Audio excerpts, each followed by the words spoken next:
الرحمن الرحیم۔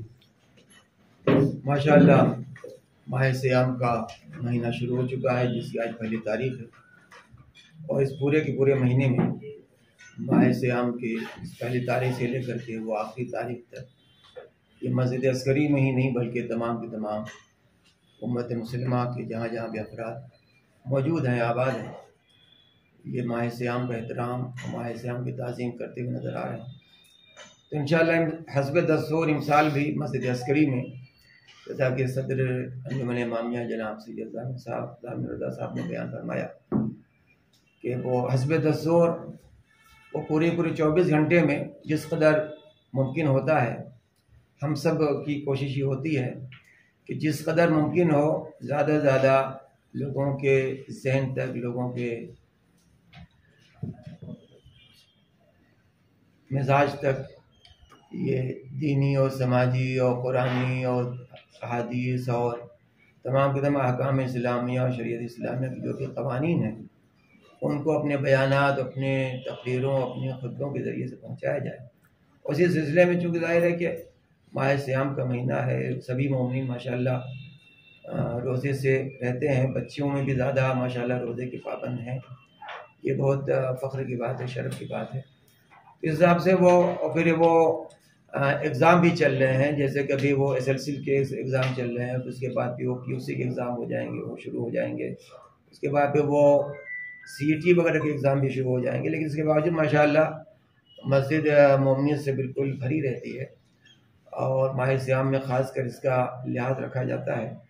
تو تمام کی تمام مشغولیت کے باوجود تمام کے تمام علماء کی کوشش یہی رہتی ہے کہ جس قدر ممکن ہو کم سے کم وقت میں اپنی قوم و ملت کے بچوں اور بڑوں اور بزرگوں تک دین و شریعت کی باتوں کو منتقل کر دیا جائے، تاکہ وہ کسی کے بہکاوے اور کسی کے اشکال میں آئے بغیر کھل کر کے اپنے دین پر عمل کر سکیں، اور لوگوں کی خدمت جو ہے ڈھنگ سے جو ہے نہیں کر پائے۔ اس کی وجہ سے ہم اس سال چاہتے ہیں کہ 2 سال کا جو بھی ہمارا خرچہ ہے عبادت کا، وہ اس سال جو ہے تھوڑا دھوم دھام سے جو ہے عبادت کریں اور لوگوں کی جو ہے خدمت انجام دیں۔ اس سلسلے میں جو ہے ہم نے آج یہ پریس میٹ بلائی ہے، تاکہ ماہ رمضان کا پہلا روزہ ہے۔ اس میں کیا ہے، ہمارے انجمن امامیہ کی جانب سے جو ہے فجر کی نماز میں جو ہے نماز کے بعد جو ہے قرآن خوانی ہوتی ہے، اس کے بعد ظہر کی نماز ہوتی ہے، ظہر کی نماز اور عصر کی نماز کے درمیان جو ہے دینیات مطلب مسئلہ و مسائل ہوتے ہیں نماز کے سلسلے میں، رمضان کے سلسلے، اس کے روزے کے سلسلے میں ہر طریقے سے جو ہے اس میں بیان کیا جائے گا۔ پھر جو ہے 5:30 بجے جو ہے ہمارے یہاں ایک مجلس ہوتی ہے ایصال ثواب کے لیے، جو لوگ اس دنیا سے جا چکے ہیں ان کی ایصال ثواب کے لیے مومنین جو ہے وہ جو ہدیہ کرتے ہیں۔ تو 5:30 بجے سے 6:30 بجے تک مجلسیں ہوتے ہیں، پھر مغرب کی نماز، اس کے بعد جو ہے افطاری کا انتظام انجمن امامیہ کی جانب سے مومنین کے تعاون سے جو ہے اس کو انتظام کرتے ہیں، کیونکہ ابھی پہلے تو ہر سال بیٹھا کے کھلاتے تھے سب کو، ابھی جگہ کی تنگی ہے، تو پارسل سروس کا جو ہے، اور کرونا کا بھی ابھی 100% ختم نہیں ہوا ہے، تو پارسل سروس جو ہے ہم لوگ جتنے بھی روزہ دار ادھر آتے ہیں سب کو جو ہے وہ دیتے ہیں۔ جیسے افطاری ختم ہوتی ہے 8 بجے سے جو ہے پھر قرآن خوانی، بچوں کا الگ دینیات مسئلہ و مسائل، ہر طریقے کے جو ہے پروگرامز ہم لوگ یہاں پر کنٹینیو کرتے ہیں، اور شب قدر میں وغیرہ جو ہے رات بھر کی جو عبادتیں مسلسل جو 2 سال سے نہیں تھی، اس سال جو ہے انشاءاللہ ہم سب مل کے علماء کے ساتھ، علماء کے تعاون کے ساتھ جو ہے یہ بھرپور کریں گے۔ یہ ایک اطلاع دینا تھا، اس لیے آپ لوگوں کو انفارم تو اس مرتبہ کوئی بھی رکاوٹ نہیں ہے، جیسا پچھلی مرتبہ کووڈ کی وجہ سے مسجدیں بند تھیں، جی، گھروں میں ہی لوگوں کو عبادت کرنا ہوا، تو اس مرتبہ کا کیا طریقہ ہے؟ وہی ہم لوگ بتا رہے ہیں کہ اس بار جو ہے 2 سال سے جو نہیں ہوئی عبادت ہے، اس کا جو ہے اس بار کھل کے تھوڑا اچھے انداز سے جو ہے مومنین کے درمیان جو ہے اچھے سے اچھا ہے۔ عورتوں کا بھی ایک انتظام ہمارا ہے، 2-3 ادارے عورتوں کے ہیں، وہاں پر بھی جو ہے قرآن خوانی کا انتظام کیا گیا ہے، وہاں پر بھی پروگرامس ہیں، اور جو ہے ان کو انعامات بھی دیے جائیں گے۔ جیسے یہ 20 دن ختم ہو جائیں گے، اس کے بعد جو ہے ان کے ایگزامس رہیں گے، ان عورتوں میں بھی، مومنات میں، مومنین میں، بچوں میں، سب جگہ ایگزامینیشنس ہوتے ہیں، اور ایگزامینیشنس کے بعد جو بھی ونرس ہوتے ہیں سب کو جو ہے ان کو پرائزز بھی دیے جائیں گے، اور جو پارٹیسپیٹ کرتے ہیں ان کے لیے بھی جو ہے انعامات دیے جائیں گے۔ تو اس بات پر بھی موجودہ حالات کے پیش نظر زور دیا جا رہا ہے کہ مسجد کے ذریعے جو ہے عبادت کے ساتھ سماجی اور معاشی خدمات بھی انجام دیے جائیں. جی تو آپ کی مسجد کے تحت کیا کام ہو رہے ہیں, کیا کرنا چاہ رہے ہیں؟ انشاءاللہ ہم لوگ جو ہے لاسٹ جمعہ میں یہ اعلان کیے ہیں, ابھی مسجد کو صرف نماز کے حد تک محدود نہیں کریں گے. انشاءاللہ کمپیوٹر کلاسز بھی جو ہے آل ایجز کے لیے جو ہے بنانے کا اعلان لاسٹ جمعہ میں ہم نے کیا ہے. اور ایجوکیشن کے پیچھے جو ہے حالات حاضرہ کے حساب سے اپنے خود کے ایجوکیشن سینٹرز بنانے کے بھی ہم نے اعلان کیا ہے. مومنین جو ہے اس کے بارے میں آ رہے ہیں. انشاءاللہ اس کا تھوڑا ٹائم لگے گا, بٹ قوم جو ہے بیدار ہوئی ہے. جو مسئلے بھی یہ مہینے 2 مہینے سے جو مسئلے ہمارے کرناٹکا ریاست میں جو اٹھے ہیں, اس سلسلے میں جو ہے شکر ہے اللہ کا کہ جو سوئی بھی قوم تھی وہ جاگی ہے. اچھا سا ایک میسیج ہے, بیدار ہوئے ہیں لوگ, بچے سے بوڑھے سے. جو آدمی قوم کے بارے میں سوچتا نہیں تھا وہ بھی جو ہے آج اپنا جو ہے وقت دے رہا ہے, سوچ رہا ہے کہ کچھ کرنا چاہیے. وہ ایک جو کچھ اللہ کرتا ہے اچھے کے لیے کرتا ہے. تو ہم لوگ جو ہے انشاءاللہ اسی جذبے کے ساتھ جو ہے اس جذبے کو بنا ٹھنڈا کیے کہ اسی جذبے کو جو ہے کنٹینیوشن کریں گے انشاءاللہ. سب سے پہلے میں آپ تمام حضرات کی خدمت میں اور تمام ریاست کے مسلمان بھائیوں کی خدمت میں اور تمام ہم وطن ہندوستانیوں کی خدمت میں اس ماہ مبارک رمضان کی مبارکباد پیش کرتا ہوں. اس لیے کہ یہ وہ مہینہ ہے جو محبت اور آشتی کا پیغام لے کر آیا ہے اور صلح و صفا کا پیغام لے کر آیا ہے, محبت اور بھائی چارگی کا پیغام لے کر آیا ہے. جہاں پر انسان خاص کر مسلمان اس ماہ مبارک رمضان میں انفرادی طور پر عبادت انجام دیتا ہے, جیسے نماز, روزہ, تلاوت قرآن, ذکر وغیرہ, وہاں پر ہماری ذمہ داری یہ ہے کہ اجتماعی سلسلے میں بھی ہم جو ہے ذمہ داری ادا کریں, دوسروں کا خیال رکھیں, اپنے مسلمان بھائیوں کا, اپنے دوسرے پڑوسیوں کا اور اپنے محلے والوں کا, اپنے شہر والوں کا خیال رکھیں, تاکہ ایک دوسرے کے ساتھ مل جل کر اللہ کی عبادت بہتر طریقے سے انجام دے سکیں. جہاں پر ماہ رمضان میں ہماری بہت ساری ذمہ داریاں ہیں, وہاں پر ایک اہم ذمہ داری ہماری یہ ہوتی ہے کہ ہم اپنے قوم و ملت کو موجودہ حالات سے باخبر کریں. سب سے پہلے ہماری ذمہ داری یہ ہے کہ ہم مسلمانوں کو دین کے سلسلے میں آگاہ کریں کہ دین کے سلسلے میں ہماری کیا ذمہ داری ہے. کہیں ایسا نہ ہو کہ دیکھیے گا ہماری طرف سے کوئی قصور ہے, موجودہ حالات کے حساب سے دیکھا جائے تو ہمارا بھی بہت سارا قصور ہے مسلمانوں کا. ہم نے دین کو پارٹ ٹائم جاب سمجھ لیا ہے, یعنی دین کے کچھ احکام پر عمل کریں گے اور کچھ احکام پر عمل نہیں کریں گے. یہ دین میں چلنے والا نہیں ہے. دین ایک ٹوٹل پیکج کا نام ہے, پورا لینا ہے تبھی جا کر وہ مسلمان ہو سکتا ہے. اب یہاں پر موجودہ دور میں جو حجاب کے مسئلے میں چھیڑ چھاڑ ہوئی ہے, یہاں کسی حد تک ہم بھی اس کے قصوروار ہیں. قصوروار اس لیے ہیں کہ ہم مسلمانوں نے جو ہے اس پر پوری طرح سے پابندی نہیں کی ہے. اگر پابندی کی ہوتی تو آج کسی غیر مسلمان کو یہ کہنے کا موقع نہ ملتا کہ یہ حجاب دین کا لازمی حصہ نہیں ہے, جبکہ حجاب دین کا لازمی حصہ بھی ہے, ضروری حصہ بھی ہے, واجب شرعی ہے. نہ صرف یہ کہ واجب شرعی ہے بلکہ ایک مسلمان عورت کی بہترین پہچان ہے. ہماری خواتین, ہماری عورتیں جو ہے حجاب سے پہچانی جاتی ہیں, اور یہ پردہ صرف عورتوں پر نہیں مردوں پر بھی ہے. یہ اور بات ہے کہ حدود الگ الگ ہیں. یہ پردہ جو ہے ایک پردے کا تعلق انسانیت سے ہے. جو بھی انسان ہوگا وہ با پردہ ہوگا, اور جو انسانیت کے دائرے سے نکل جائے گا وہ بے پردہ, جس طرح سے حیوانات بے پردہ رہے. اب یہاں پر موجودہ حالات میں ہمیں بیدار ہونے کی ضرورت ہے کہ کچھ فرقہ پرست طاقتیں, کچھ شر پسند افراد جو ہے اس عنوان کو لے کر مقدسات دینی میں دخالت کرنا چاہتے ہیں, اور وہ اس ذریعے سے فتنہ ایجاد کرنا چاہتے ہیں. ہم کسی بھی طرح سے فتنے کے مخالف ہیں. ہم ہرگز یہ نہیں چاہتے کہ ہمارے ملک ہندوستان میں فتنہ ہو, فساد ہو, خون ریزی ہو. ہم ہرگز اس طرح سے نہیں چاہتے, لیکن ہم ہرگز یہ بھی برداشت نہیں کرتے کہ کوئی دوسرا ہمارے دین کے سلسلے میں دخالت کرے. بڑے افسوس سے کہنا پڑتا ہے کہ جب ہم جو ہے خواب غفلت میں رہتے ہیں تو چاہے وہ کورٹ ہو یا کوئی اور ہو, وہاں پر جو ہے دین کے سلسلے میں مداخلت ہوتی ہے. بڑے افسوس سے کہنا پڑتا ہے. ان کو یہ موقع ملتا ہے کہ یہ دین میں ہے یا نہیں ہے. ان کو کیا حق ہے کہنے کا کہ کون سی چیز دین میں ہے یا نہیں ہے؟ ہر دین کے کچھ ذمہ دار افراد ہوتے ہیں, علماء ہوتے ہیں, اتھارٹی ہوتی ہے, وہ بتاتے ہیں.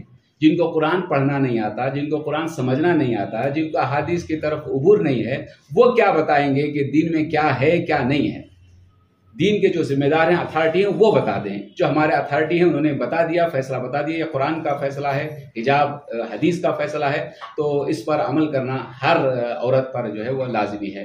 تو اس مسئلے میں ہمیں بیدار ہونے کی ضرورت ہے کہ کسی طرح سے خون ریزی اور فساد نہ ہو، اور حکمت عملی کے ساتھ ہم خوبصورتی سے اس مسئلے کو حل کریں گے، اور پیار و محبت کا ہم اپنے ہم وطن بھائیوں کو پیغام بھی دیتے ہیں. السلام علیکم ورحمۃ اللہ وبرکاتہ. شهر رمضان الذي انزل فيه القرآن هدى للناس وبينات من الهدى والفرقان. اس عظیم مہینے میں جہاں کہ اللہ عز و جل اپنی رحمتوں کے دروازے کھول دیتا ہے، جنت کے دروازے کھول دیتا ہے، اور شیطان کو زنجیروں سے جکڑ دیا جاتا ہے، یہ پورا مہینہ تزکیہ نفس کا مہینہ ہے کہ جس میں یہ حکم دیا جا رہا ہے کہ اے صاحبان ایمان اپنے نفس کو پاکیزہ بناؤ.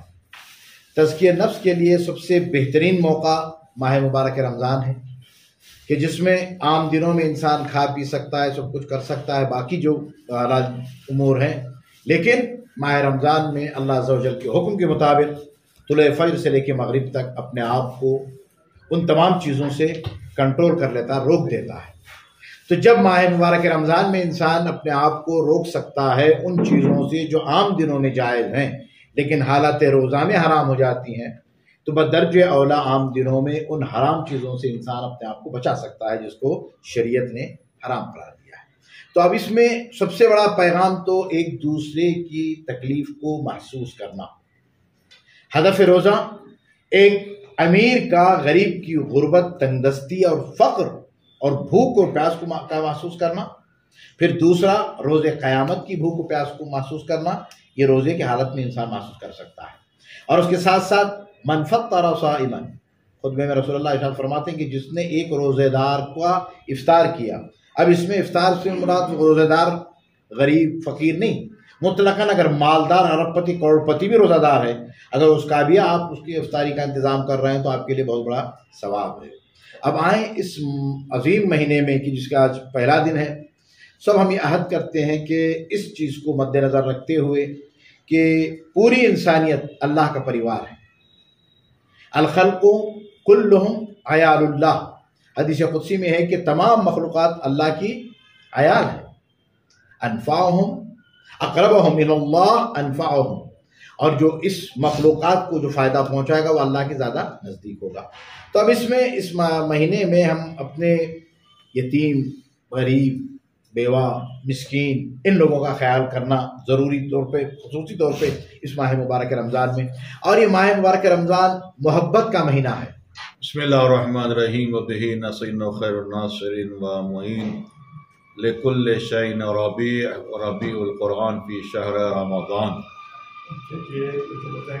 جس طریقے سے انجمن امامیہ کے صدر محترم نے کہا تھا کہ 2 سال سے جو ہے وہ ہم لوگ صحیح سے عبادت نہیں کر سکے، تو پینڈیمک کی وجہ سے، کرونا مصیبتوں کی وجہ سے، بیماری کی وجہ سے، وبا کی وجہ سے اب الحمدللہ جو ہے اجتماعی عبادت کے لحاظ سے فضا پاک ہے، صاف ہے.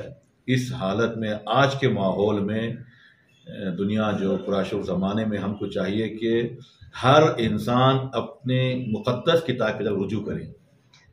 جو بھی جس مسلک کا ہے، مسلمان ہو، سکھ ہو، عیسائی ہو، ہندو بھائی ہو، جو بھی ہو، اپنی جو مقدس کتاب ہوتی ہے، کوئی کسی مذہب کی کتاب کسی کو فتنہ پھیلانے کے لیے، دوسرے مذاہب کے خلاف اکسانے کے لیے، ستانے کے لیے، نفرت کا پیغام دینے کے لیے نہیں آتی ہے. تمام جتنے بھی مذاہب ہیں، مذاہب کا جو اصل دستور ہے، جو مقدس کتاب ہوتی ہے، وہ امن، پیار، محبت کا پیغام دیا کرتی ہے. تو ہماری کتاب قرآن مجید ہے کہ جس کا ہر چیز کے لیے اگر بہار ہے تو ماہ مبارک رمضان بھی جو ہے وہ قرآن شریف کا بہار پایا جاتا ہے. تو قرآن شریف میں کیا ہے؟ صلح، پیار، محبت، انسانیت کا پیغام ہے. اور ماہ رمضان میں تمام عبادتوں میں سب سے لمبی اور چوڑی بڑی عبادت اگر کہا جائے وقت کے لحاظ سے، وہ روزہ ہوتا ہے. اور روزہ سب سے زیادہ اخلاص میں پایا جاتا ہے.